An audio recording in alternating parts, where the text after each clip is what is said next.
বিভিন্ন ধরনের মালামাল নিয়ে যাচ্ছে এই জলযানগুলো। এখানে আছে বালি, এখানে আছে পাথর, এখানে আছে কয়লা এবং আরও অন্যান্য মালামাল।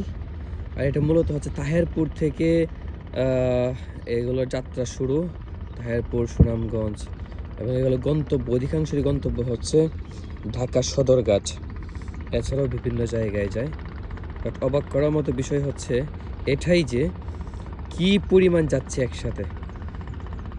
রাস্তাতে যেরকম প্রচুর যানবাহন থাকে, এই জায়গায়ও হচ্ছে এরকম প্রচুর জলযান যাচ্ছে। আমি সবগুলো নাম বলতে পারবো না, নৌকা, স্টিমার, লঞ্চ তো মানে এগুলোকে বলে না, বাট এই যানবাহনগুলো এদিকে প্রচুর পরিমাণে যাচ্ছে। অবাক হয়ে গেলাম।